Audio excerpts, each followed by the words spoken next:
रात के 12:15 पर पढ़ाई कर रहा था। तभी अचानक मेरे कमरे की खिड़की खुलती है और फिर मैंने क्या देखा।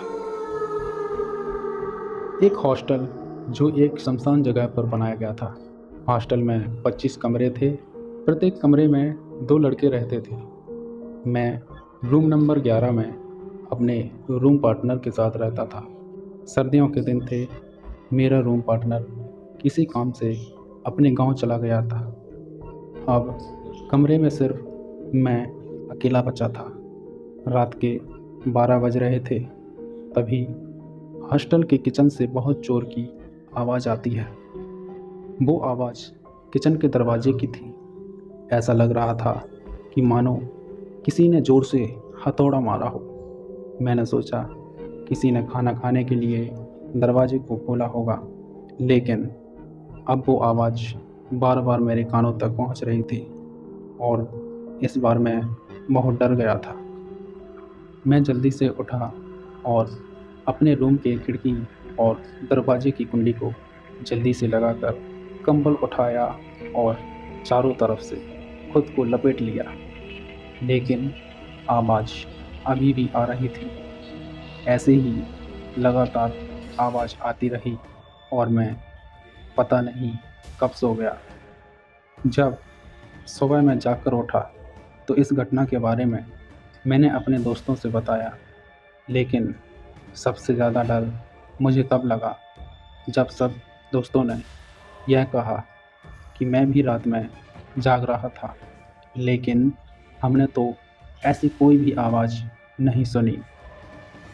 अगले दिन फिर रात होती है और मैं रोज़ की तरह आज भी पढ़ाई कर रहा था, पर जैसे ही रात के 12 बजते हैं मुझे महसूस होता है कि हॉस्टल के छत से सीढ़ियों पर उतरने की पैरों की आवाज़ आ रही है। उसके पैरों की चलने की आवाज़ ऐसी थी कि मानो किसी हॉरर मूवी में भूत के चलने की आवाज़ आती है। उसके पैरों की आवाज़ मेरे कमरे की तरफ बढ़ रही थी और मेरे कमरे के दरवाजे की कुंडी खुली हुई थी। मैं डर से कांप रहा था। मेरे शरीर से सर्दियों के दिनों में भी पसीना टपकने लगा था।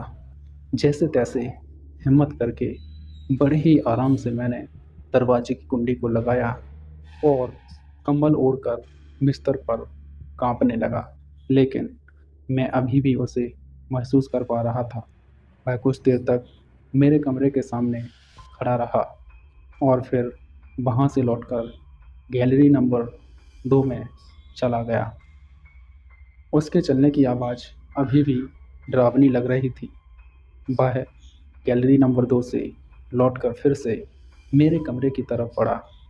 इस बार वह रास्ते से ही लौट गया और सीढ़ियों से होते हुए छत पर चला गया। फिर वह नीचे नहीं आया। उस रात मैं थोड़ा भी नहीं सोया था, पर सुबह जब इस घटना के बारे में अपने दोस्तों से बात की तो उन्होंने बताया कि मैं आज 4 बजे सुबह तक जागता रहा, लेकिन मुझे ऐसी कोई भी आवाज़ महसूस नहीं हुई। मैं सब कुछ समझ गया था कि मेरे साथ कोई बहुत बड़ी घटना घटने वाली है और इस बार मैंने देर ना करते हुए बैग में अपनी किताबें और कपड़े रखे और अपने गांव चला गया। लेकिन दोस्तों, सोचने वाली बात यह थी कि यदि कोई ऐसा मजाक करता तो वो छत से उतरा और छत पर ही चला गया। क्यों मुझे वह आवाज़ सुनाई दे रही थी और किसी और को क्यों नहीं सुनाई दे रही थी? दोस्तों, यह मेरी सच्ची घटना थी। क्या आपके साथ भी कभी ऐसा हुआ है? यदि हाँ, तो आप अपनी स्टोरी मुझे मेल कर सकते हैं। और इस सच्ची स्टोरी से आपको क्या लगता है?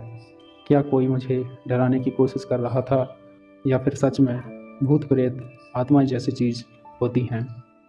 कमेंट में ज़रूर बताना। तब तक के लिए इस वीडियो में इतना ही। फिर मिलेंगे अगली एक और सच्ची और दिल दहला देने वाली घटना के साथ। तब तक देखते रहिए, सतर्क रहिए।